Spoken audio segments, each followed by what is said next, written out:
I'm here now with James Graves, the chairman of the Cullman County Commission. How are you doing today? Good day. I'm doing just fine, thank you. Will you start with telling us your thoughts the day of the disaster and immediately after, what you were thinking during that time? Well, with the news media doing the job they do nowadays, especially with the weather forecasting and all that, we all had heads up on the potential of what was to occur. And we were watching the TV station up here, and I think there's a camera located somewhere in Cullman that was focused that away, and they were showing that on the TV screen that a tornado is headed for downtown Cullman. There'd already been one that morning early and had hit Cullman. It did quite a bit of damage. One of our commissioners got caught up in that early storm, and his house got smashed. And so here all of a sudden in the afternoon, and this big one is headed for downtown Cullman. And we were all here, still in the courthouse. And so as the clock was ticking and it was getting closer and closer, we were all taking precautions, telling everybody, get to the basement lowest area that would be the safest. And we had a lot of people, always do, have a lot of people who use the courthouse as a safety place to come to hide out during storms. And we make sure it's open to the public, that they're welcome to come in. And so that day we were getting our personnel downstairs in the basement, except myself. And I was dumb enough to stay upstairs and keep looking around and waiting if there's any last people coming in. And then with the intentions of going downstairs, but it got too late. And all of a sudden it was here, and I was in the reception area up here, and I thought, I better close the door to the hallway. It was getting to get very noisy and the pressure. Well, I couldn't close the door. And the wind had already picked up, and I guess the pressure and all that, and the suction going on throughout the courthouse. I got on the stand there leaning against the door, trying to close it. I got within about maybe a foot, I guess, and it simply would not close. And so I stayed there with the door pressing as tight as I could. I was afraid to leave it open or let it swing open, that it would even create a greater vacuum. And I could hear windows popping and breaking out, and the debris slamming the building. Was I scared? You betcha I was. This is something, I was in the military for 28 years. It's reflected in my pictures up here. Spent a year in Vietnam. But if nothing else, it teaches you, to be respectful of that which can harm you, whether it's enemy gunfire or a tornado, hurricane, or whatever. So a little apprehensive at that time frame. I never got, I guess, scared, because in my position, my whole thought is going on, okay, what's happening to all of Cullman County, what's happening to the courthouse, and the damage it's going to cause. We knew it was a strong tornado. You could simply tell by what was occurring and the debris. I mean, it pulled concrete slabs, or the marble slabs, off the courthouse. A total of about 6 of those, I believe. Now those slabs weigh 300 pounds. We haven't found those slabs as yet. So that, and tossing cars around. Judge Nicholas's truck was out here, and it picks it up and deposits it on the sidewalk, and whirls it around a few times to boot, and other vehicles. Every vehicle out here was damaged. It blew the windows out of everything, and then with the debris going on, everything was damaged physically. So, of course, as soon as that's finished, my first thoughts are, our response as far as the county is concerned. We've got to respond to this in some manner. But it was overwhelming. What do you do first? And immediately, communications was lost. The TV went off then, telephone down, cell phones working limited to some degree. We had no idea of the potential of the disaster that had occurred out here, the damage, number of homes destroyed, or even lives for that matter. And then naturally I could see here in downtown, the bank, the First Baptist Church building, our courthouse there. And of course it had ripped a portion of our roof off upstairs. About a third of that had gone off. And so we know with the rain there's going to be leakage coming in on down into the courthouse, and that can destroy equipment, records, material, so forth. So what do you do there? But everything takes time. It's an evolution of getting your folks lined up, getting emergency crews in to assist, and that was one thing that was very disturbing to me. That if nothing else, even since Katrina, and that was 15 years ago, whatever, we still haven't got a whole lot better in that time frame than what we are today as far as response. It's a very slow, the bureaucracy that's in place between FEMA, Homeland Security, Corps of Engineers, and so forth, it's extremely slow, and it does not move fast, and it's trying to, like, you get a a huge animal that's moving very slow to go faster, you know, and it won't go faster. And it was very frustrating. The sheriff was the first one who made contact with the people in the county. His deputies driving around, letting us know the degree of damage out there, number one, trees down, and also people were simply very, very frightened. They, those that were caught up in their homes when a storm struck, the elderly, older folks, those in particular I was very sympathetic toward, because they're limited in what they can do.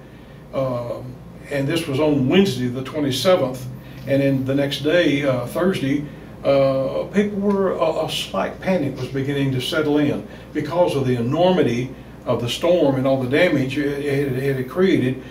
People were beginning to say things like, you know, where do we go to get fed? Where can we get food? Where can we get water? Because there was a fear factor out there for a while that the water was going to be cut off, that our generators had gone down, which was false, but still the rumor spreads very, very quickly. And so we knew, and the sheriff was very apprehensive when he called me, you know, Chairman, what are we going to do to take care of these folks? So these are elderly folks and some of the poor living out here in the county, and they're wanting to know, you know, how they're going to get fed. The electricity's off, of course the food's going to spoil in the refrigerator in a short time frame, and a lot of them simply don't have that much food in reserve. So what are we going to do? I had no idea what we were going to do.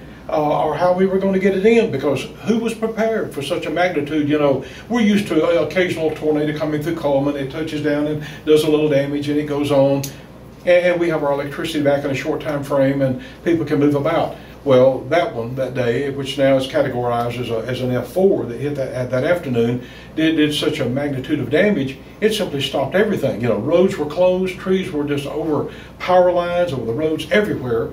And thankfully, for the good people of Cullman County, I commend them. FEMA was not there to help us, Homeland Security, none of the rest of them was there. The people basically got out and helped their neighbors. And I think that's one thing that stood out and shone more than anything else. And first on the list would be the volunteer fire departments in the county. They got out, they're prepared for this kind of stuff. Every one of them have chainsaws and other equipment. And people simply walked out of their houses, you know, got their chainsaw and joined them on the roads and started cutting up the trees to make passage so ambulances could get through, fire equipment or whatever. And you figure this was 3:30 in the afternoon when that hit. And this response was within an hour. People saw the need and they responded and went to it. And that did my heart more good, I guess, than anything, to saw that people were simply not going to sit there. And my mind goes back to New Orleans, you know, the incident down there, which everybody, I think, got really fed up with that image of people simply sitting there and waiting for somebody to come rescue them and do everything for them, you know. Where our folks got out there and assessed what they had, neighbor got with neighbor, shared food, they fired up the grill, whatever. You may have opened up a can of pork and beans. It sustains life, you know. Pork and beans and crackers will keep you living. Even helps you sometime when you're prepping for classes, you know, at university or whatever, if that's all you have.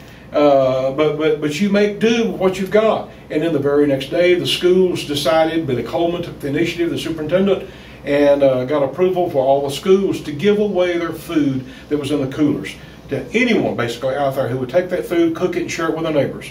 If it was a restaurant, you know, you don't charge for it, but if you got a grill, gas grill, whatever, cook it up and share it with those in need. And that was the agreement. So all the schools emptied their freezers.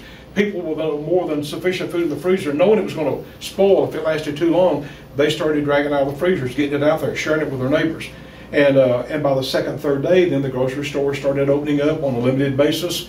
Of course, they couldn't sell meat and so forth because it had, you know, the temperature dropped too low. But you could get dry goods. You could get the pork and beans and all this other stuff of that nature, crackers and so forth that you could eat. The same way there was a call out for generators to help out with these service stations in the county and surrounding area. And an immediate call, you know, when you're a county like Cullman, 80,000 people, City of Cullman is our central focal point. This is where all merchandise flows through, goods flow through and all that. And we look to the City of Cullman as our town to go to get our services here, medical, you know, see doctors. And so we saw just the total destruction in downtown Cullman. And so while we got some of our crews functioning on the county, helping the volunteer fire departments and volunteers, we pulled a portion of our folks in town. and brought some dump trucks in here and some of our front end loaders and so forth, and some folks. And we started cleaning up the streets also, because I wanted the streets cleared. I wanted to be able to get to the grocery store, and I wanted my family to be able to, and my neighbors to get out here and do that. So the county kicked in. City was more than glad to have us here to assist like a good neighbor, and we got in there and did that. And we worked for a solid week in helping to clear the streets and get it where people can move and go around. And I'm just so pleased of that. It took us about 3 days. We got our county roads open where people can move, and that quieted the fear factor there then. They could actually get out and move. They could go to a source to get some food or visit friends they were worried about, or neighbors or families, and that calmed the situation down there, that it was going to be okay after all. And then our calls went out. We got in military meals. They call them MREs. We ordered them in by, I think, 50,000 and at a whack. Every deputy in Cullman County, the sheriff saw fit to have a certain number in every deputy's car. So when you drove down the road, if you saw and you stopped, you checked on people when you was out there driving.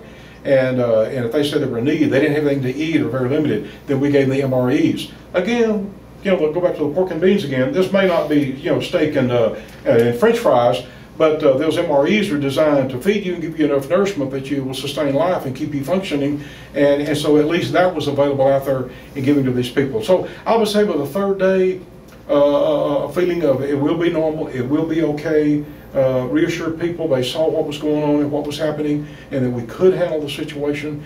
And I will commend everybody in Cullman County, city and county alike, that we got out and showed the initiative to do it ourselves. So by the 9th day, and it was the 9th day, folks, before we were able to make contact and get FEMA folks on the phone line to tell us what was next. What did we have to do in order to start clearing up this storm? Because we wanted to be able to, if there was federal reimbursement for it, to help pay for all this, to get it.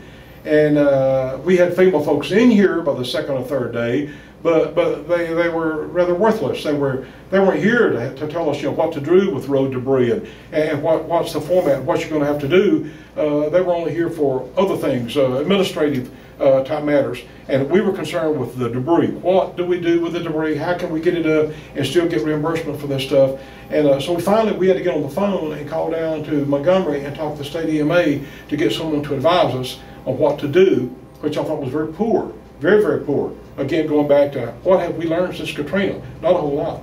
And the bureaucracy hasn't improved a whole lot in that time frame. Thank goodness to the people of Cullman County and our caliber of folks that live here that we get out and done it ourselves and not sit here and waited on someone, because there would have been a problem. If we had sat here and waited, there would have been an enormous problem in Cullman County.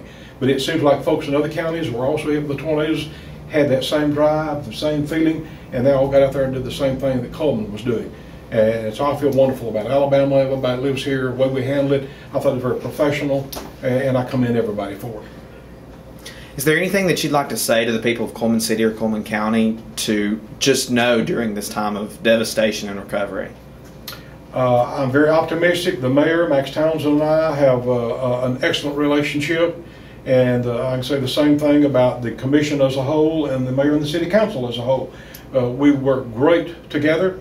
It's not, you're the city and we're the county. Hey, if we can overlap and help out one another, we do it. And the same as far as the rebuilding process is concerned, we're going to be looking to assist both. One of the factors that if you attend Cullman High School, down the hill from Cullman High School on Eva Road, you got a bridge down there that's totally inadequate, and it needs to be replaced real bad. Well, we're going to have a slope period for our road and bridge crew. Well, guess what? We've agreed to go in there and replace that bridge for the city and save them an enormous amount of money by doing it ourselves within the county, just the cost factor. And so we will do that in the city. And then, of course, then they assist us with the water situation if we need pipes or bigger pipes to get, sufficient water on to our folks out in Cullman County. So as far as the rebuilding process is concerned, we're going to work together on that extremely well. If we need to do bond issues or something of this nature, then we're going to sign on with that with the city so that there's no problem as far as economic development is concerned, and it'll continue right on. I'm just as positive that as can be, and I think you'll see good results out of that.